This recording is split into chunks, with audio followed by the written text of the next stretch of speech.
Indiscutivelmente, o professor José Aloísio de Campos foi um reitor que marcou a história da Universidade Federal de Sergipe. A sua principal marca, a construção da cidade universitária no município de São Cristóvão. Hoje, o principal campus da Universidade Federal de Sergipe. Além disso, Aloísio Campos realizou uma grande reforma administrativa na universidade e também uma grande reforma acadêmica. Neste vídeo de memórias, Luiz Eduardo Oliva, que trabalhou na gestão de Aloísio Campos, quando o pró-reitor de assuntos estudantis era o professor José Paulino da Silva, nos fala do que foi aquele período, da riqueza das transformações que a Universidade Federal de Sergipe sofreu e também das contradições e dos embates presentes no conflito entre professores, estudantes e a gestão universitária.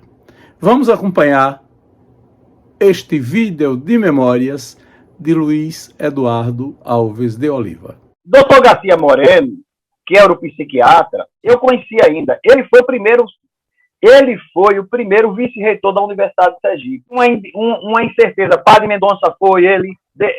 Na verdade, até chegar a Luiz Bispo, mesmo, definitivo, eu acho que eram protêmporas, alguma coisa assim. E de Garcia Moreno tem aquela famosa história, atribui-se a ele aquela famosa frase: perco o amigo, mas não perco a piada. A minha passagem na universidade é uma passagem que eu diria que há um paralelo na área administrativa, na história da universidade, em relação a mim. Que é o paralelo de como é que é? É o paralelo de Pafúncio. Porque da área administrativa, talvez a única pessoa que podia ter um paralelo de tantas atividades dentro da universidade, sendo servidor, sendo funcionário, por isso é que eu digo, destacando a ideia de funcionário. Aliás, eu digo que se tem uma única honraria que eu gostaria de um dia de ter na minha vida, mas não vou ter nunca, era doutor honoris causa pela Universidade Federal de Sergipe. Por tudo que fiz, por ser o pioneiro no escrever-se da universidade, por ter sido 23 anos servidor da casa. Eu contei a você que eu entrei na universidade em 1974.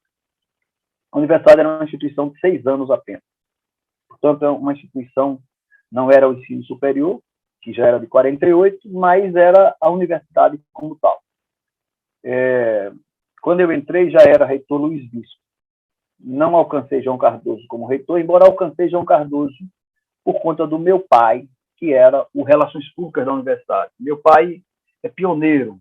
Foi ele ele já a universidade andando, mas assim que o doutor João Cardoso estava arrumando a universidade, resolveu criar uma assessoria de relações públicas, que era a época, e entregou a meu pai essa missão. Então, quem iniciou a história de divulgação da Universidade Federal de Sergipe no estado foi João Oliva.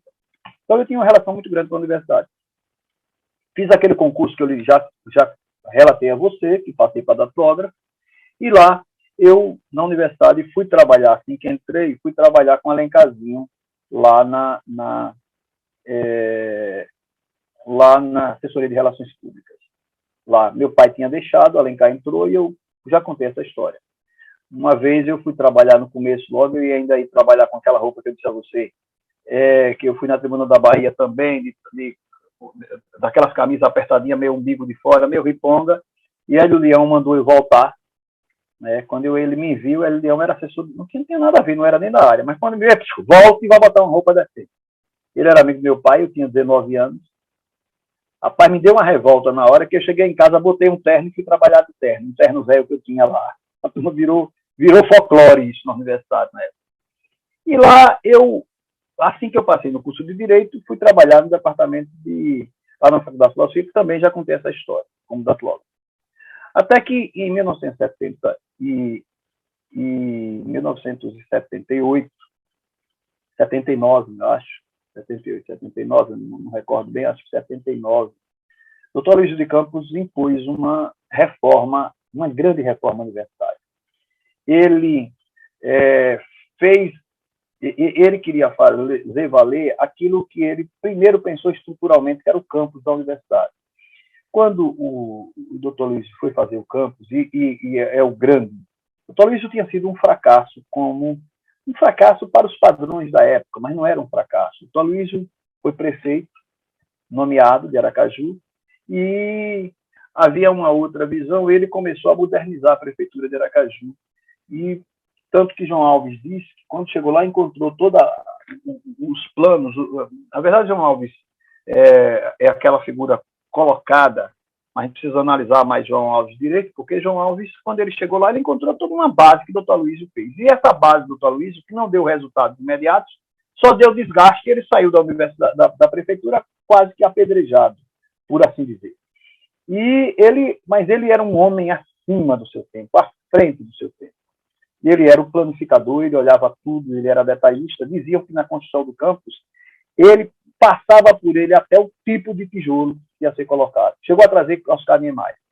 O Dr. Aloysio, então, ele resolveu estruturar a Universidade Federal Sergipe, primeiro, arquitetonicamente. Eu sempre digo que há uma visão atávica das duas antigas coordenações. A universidade surge sob a égide da área de humanidades e da área de ciências exatas. As duas figuras mais lembradas para mim, teve a Vídeo Valois também na área de humanas, mas teve Cândida, e professora Cândida, e da área de exatas teve o pai de Rosa Sampaio, o Dr. Fernando Sampaio. Então, haviam duas grandes áreas.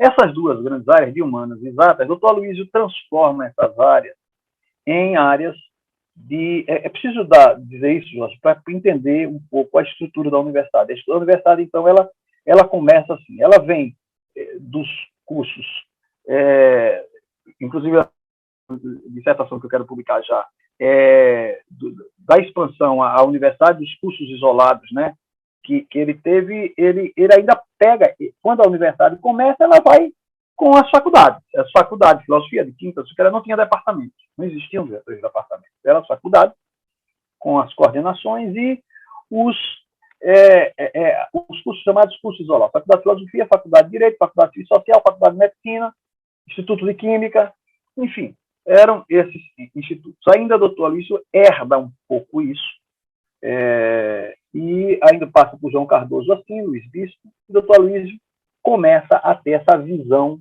diferenciada. Então, ele vai na arquitetura, que a princípio, quem adquiriu o terreno foi ainda Luiz Bispo, era para ser na Coroa do Meio.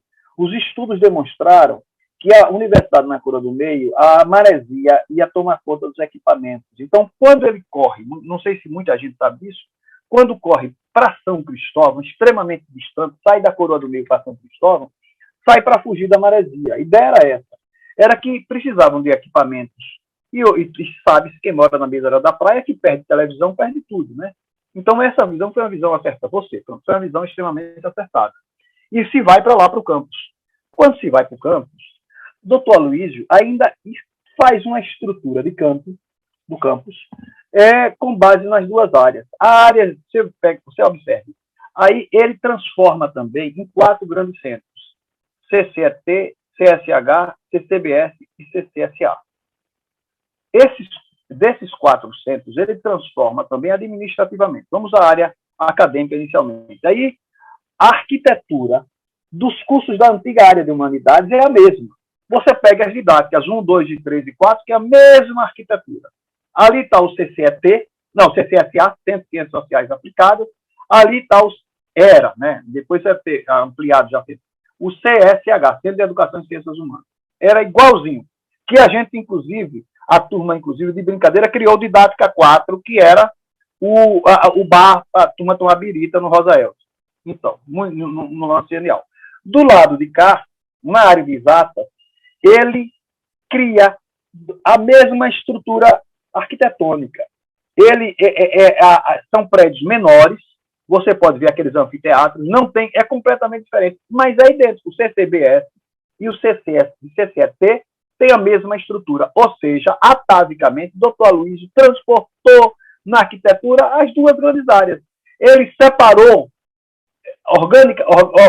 organogramicamente falando, o organograma ele modificou, mas, no fundo, ele manteve um pouco aí a ideia atávica das humanas e das exatas. E, administrativamente, ele criou as pró-reitorias. Não existiam as pró-reitorias. A universidade era formada anteriormente, quando eu entrei, por o reitor e o vice-reitor, e uma grande superintendência. Essa superintendência era uma superintendência administrativa. O primeiro grande superintendente que eu conheci foi Aureliano, que era irmão do Luiz Bispo, já com Luiz Bispo. Eu não me lembro antes de Aureliano, eu já acho que já foi Aureliano, não sei, que era antes de Aureliano. Foi superintendente Itamar Vieira de Freitas, foi superintendente meu tio Stefânio, foi superintendente Anselmo, que morou comigo em Santa Catarina, que fez mestrado. Então, havia a superintendência. E uma assessoria, uma gerência de recursos humanos, que era a Nádia, história que é casada com Wilson Brito Couto, era casada com Carlinhos à época, e havia assessoria de relações públicas, assessoria de informação, a assessoria de segurança e informação, que era Hélio Leão, assessoria de relações públicas, que era meu pai, havia, e o que era mais, a gerência de recursos humanos, e aqueles departamentos menores que preenchiam, havia o CUTART, o SECAC, o CUBITAC, aquelas coisas. Doutor Luiz transforma isso tudo nas pró-reitorias. Se, de um lado, administrativamente, na parte acadêmica, ele faz os grandes centros, e isso copia também os diretórios setoriais na área estudantil. É outro detalhe extremamente interessante. Porque ele cria o DCE, que depois os estudantes vão tentar fazer o chamado diretório livre, e com base no acordo MEC-USAID, e ainda nos decretos 477 e 228, isso eu digo de cor e salteado, área, o pró-reitor de assuntos estudantis, ele, então, cria, e segundo na época, que era um acordo, mais ou menos uma ideia do modelo americano, baseado no acordo MEC-USAID, aquele acordo do MEC, etc. E ele cria, então, as pró-reitorias. E cria 6 pró-reitorias. Ele cria a pró-reitoria de administração, a pró-reitoria de extensão, a pró-reitoria de assuntos estudantis, a pró-reitoria de assuntos estudantis, a pró-reitoria de pós-graduação e pesquisa, e ele criou eram poucas, ele criou uma pró-reitoria na área, você veja o que é a cabeça do Paulo Luiz, na área de planejamento, ele quis dar um destaque, e o destaque virou virou um rebaixamento. Ele não criou uma pró-reitoria de planejamento, ele chamou Coordenação Geral de Planejamento. Preciso escrever sobre isso, porque são histórias que as pessoas não sabem. Porque ele queria dar destaque, só que ele criou pequenas coordenações. Resultado, o pró-reitor de planejamento nunca foi um pró-reitor, era coordenador de planejamento, enquanto nós todos éramos pró-reitores. Ou seja, o sujeito, doutor Luiz, quis elevar e diminuiu. Então, quando ele criou essas pró-reitorias, ele começou a nomear as pessoas para as pró-reitorias ligadas a ele. Mas, logo, ele não conseguiu inaugurar o campus. Mas ele nomeou ainda os primeiros pró-reitores. Ele nomeou pró-reitor de assuntos estudantis, José Paulino da Silva. Pró-reitor de graduação era Zé Carlos da Silva com Gilson, não me lembro quem era de graduação. Pró-reitor de extensão, eu acho que foi Tati. Pró-reitor de pós-graduação e pesquisa, quem era? Aquela menina, Dalvanor, não lembro. Bom, ele aí cria essas pró-reitorias. E a pró-reitoria de assuntos estudantis, ele entrega a Zé Paulino da Silva. Zé Paulino, então, que me via no movimento estudantil e da Clóvis ao mesmo tempo da universidade, e aí tem uma passagem interessante minha ainda ontem à noite num grupo eu conversava a reabertura do movimento estudantil, que eu acho que a gente podia falar mais adiante, que eu digo que é uma lacuna que as pessoas não falam. Então, o Zé Paulino da Silva me chama para eu ser coordenador de desportos e recreação. ele monta a pró-reitoria, ainda não era no campus, e a pró-reitoria de assuntos estudantis vai funcionar ali na Praça Camerino, onde foi, foi uma sede época, já foi sede do DCE, ali foi um grupo escolar, ali eu acho que foi ali a Escola de Comércio Conselheiro Orlando do passado, e ali hoje é uma área da Justiça Federal. Então, ali foi também o Departamento de Educação Física, que eu fiz muito ginástica, lá atrás tinha até um galpão grande, etc. Então, ali foi a primeira pró-reitoria da Assunção. Zé Paulino, então, ele me convida para eu ser o pró-reitor o coordenador de esportes e recreação, Rivaldo, que foi morar em Brasília, que foi morar depois, foi assessor lá de Eduardo, Rivaldo era o secretário, e Dona Durvalina, que já tinha o departamento de assistência ao estudante, com as residências universitárias. Então a estrutura era Paulino, eu, Rivaldo e Dona Durvalina. Mas, logo, 2, 3 meses depois, o doutor Luiz de Campos cria o CELIM, Serviço de Limpeza, e chama Rivaldo para ser o chefe do CELIM, Serviço de Limpeza. E eu indiquei a Paulino Mané Alves de Souza, que era meu colega datilógrafo lá do departamento daquela área de lá. Mané Alves de Souza vem a ser Mané, que escreveu aquele livro sobre você conhece, sobre Porto da Folha, etc., que é o grande sonhador do Porto da Folha. Bem, então, vai Zé Paulino. E aí a estrutura da corretoria funciona assim, eu, Paulino. Só que eu, quando cheguei lá, era um departamento, era coordenação de promoção, de desportos e recreação. E eu cheguei para Paulino e disse, Paulino, você quer que eu faça alguns projetos culturais? Eu doido para isso, porque quem dominava a cena da cultura na universidade era Alencazinho. E eu já com uma certa inveja, Amaral mesmo botava coisa, Miriam de Jaldino botava, me lembro um dia eu no parque, eu de Jaldino e Amaral conversando, bem jovens, quando Alencazinho veio passando de carro, sabe? Aí Alencar virou, aí Amaral, Jaldino olhou para Amaral e disse, tá, vai fazer que não viu a gente. De fato, Alencar passou e Alencar, aí Amaral disse, que é o quê? Merda, desse bosta. Naquela época havia aquelas disputas intestinas bobas, de ocupação de espaço, né? Tanto que eles criaram um grupo expressionista e a gente criou um grupo experimental, com César Macieira à frente. Então, Jaldinho era da Jovem Reunida, da Jovreu, Amaral era da ASP, com Barrinhos, enfim. E aí a gente teve a gente queria Paulino, porque eu tinha sido secretário, o que me destacou foi como secretário de Cultura do DCE. Em 1996, quando se reabre o DCE, como é o nome dele, com Toninho Vieira à frente, casado com Hortência, irmão de Paulo Barbosa, o vice, engraçado, o vice-presidente do DCE era Paulo, como é o sobrenome de Maria do Carmo? A mulher de João Alves, né? Alves, não, Maria do Carmo Nascimento, né? Paulo Nascimento era o vice. E a história impublicável de Paulo. Então, Paulo era o vice, como é que era o nome dele mais? Era...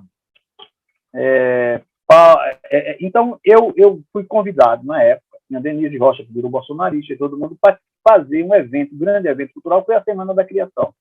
Essa Semana da Criação, a gente fez uma grande festa no Conservatório de Música, eu tinha 21 anos, eu coordenei essa Semana da Criação. Fizemos um livro, que era um livro envelope, em homenagem a Mário Jorge, e com contos de Diomedes, que escrevia de várias pessoas, e aquilo me destacou um pouco. Depois, Milton Alves me convida e eu vou ser o secretário de Cultura, e a gente motivou. A Rua de Santa Luzia foi um grande momento da área cultural, eu comigo à frente.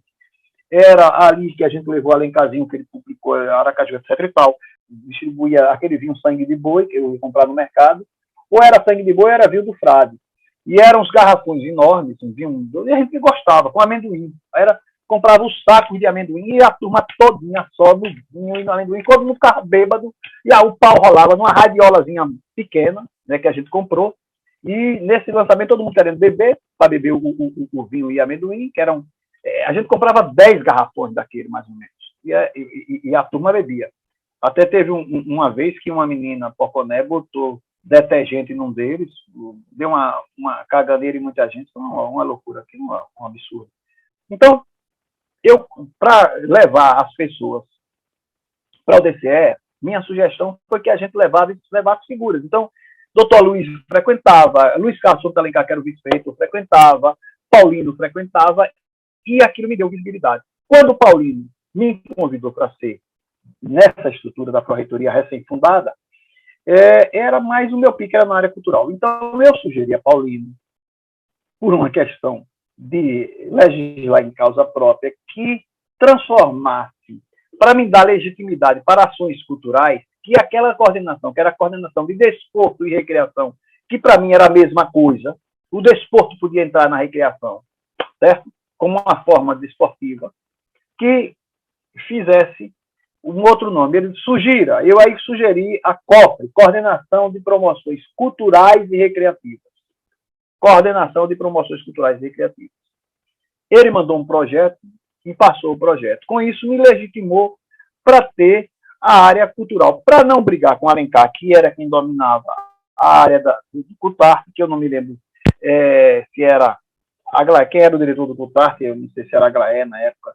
Ele, então, Alencar me dava nos festivais de São Cristóvão para organizar a oficina de arte universitária, que era a oficina que a gente fazia com os estudantes, etc. E aí, eu me destaquei nessa coordenação. É o primeiro cargo que eu ocupo. Quando eu ocupo esse cargo foi em 78. Quando acaba o mandato de doutor Aloysio de Campos, ele não consegue nem inaugurar o campus e assume Gilson Cajueiro de Holanda, que doutor Aloysio escreveu, doutor Aloysio fez o campus. E a convite de Alencar, por sugestão de Alencar, ele chega e vai, Alencar, ele chega e que me se dava muito bem. Por exemplo, Alencar, como eu levei para lá, Alencar queria que eu fizesse, me levou para ele tinha que apresentar, teve um encontro cultural da Bahia, que era o encontro cultural do Nordeste, todo ano tinha, e esse ano era o teatro. E ele foi convidado para apresentar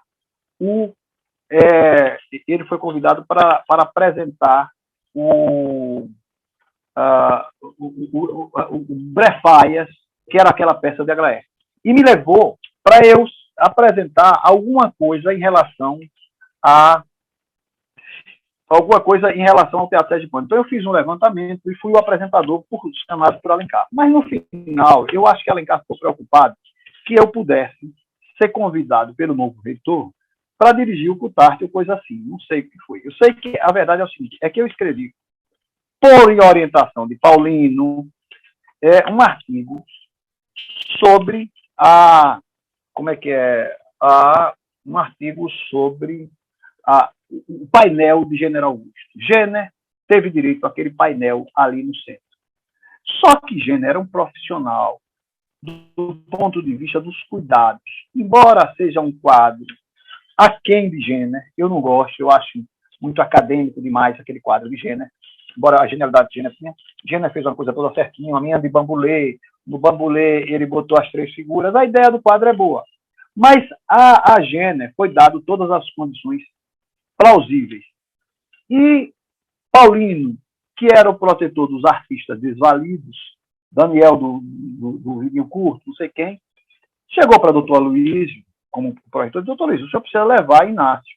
Aí entregaram para Inácio o painel na biblioteca, lá atrás da escadaria da biblioteca. O que aconteceu ali é que aquele mural, Inácio não fez exigência nenhuma, recebeu uma quantia pequena e foi colocado em terceiro plano. E aquilo revoltou um pouco Paulino. Só que Paulino não podia dizer nada, porque ele era o pró-reitor do doutor Aloysio de Campos. Me disse que eu escrevi um artigo dando um pau na forma como foi feito o mural. Eu era Agora veja a loucura. Eu tinha o jornal, a minha coluna, o Mural, que é esse daqui, do Jornal do Sergipe, que estão guardadas, e lá nesse mesmo lugar, eu escrevo um artigo dando um pau na forma como foi feito o mural. O mural. As coisas que deram para Gênia e não deram para Inácio. O que é que acontece? Menino não perde tempo.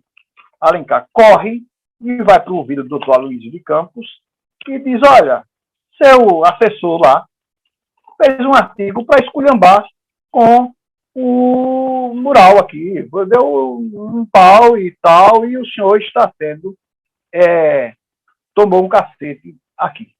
Quando ele diz que ele tomou um cacete, o doutor Aloysio, o Alencar recorta somente a parte do pau que eu dei.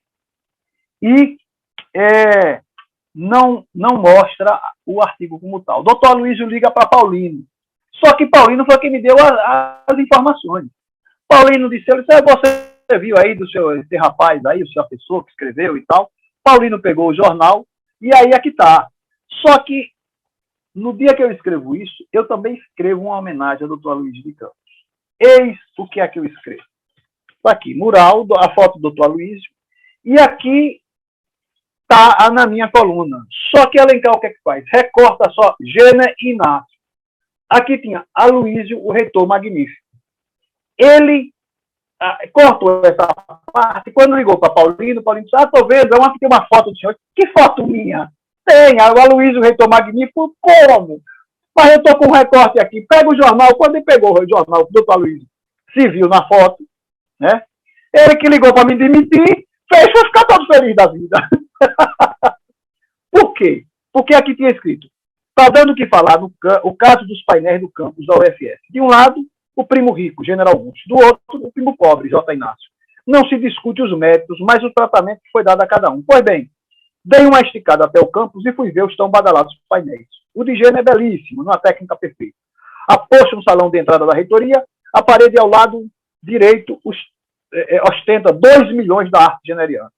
No outro, prédio, perdido no fim de uma sala, ao pé de uma escada que dá acesso ao pavimento superior do prédio da biblioteca, o painel de Inácio. A originalidade, a riqueza, o conteúdo, as cores refletem a marca do genial pintor. Entretanto, alguns deslizes são aparentes. A parede lisa já deixou da tinta escorrer, aí eu saio dando um pau em tudo que foi o amarelo, barará, barará, e encerro dizendo o seguinte. Para concluir, hoje não foi feita a inauguração oficial e badalação em imprensa, porque foi feita uma puta badalação da inauguração do painel de Gênia. Tratamento que foi dado ao pintor General Augusto. Fica a impressão que, ao primo pobre, para muitos, o maior pintor vivo de Sergipe, a entrada é pela porta dos fundos. Porque no salão principal bebe-se a obra não menos do não menos famoso, embora primo rico, General Augusto. Aí embaixo vinha Aloysio, o reitor magnífico. O Aloysio, o reitor magnífico, me livrou da exoneração.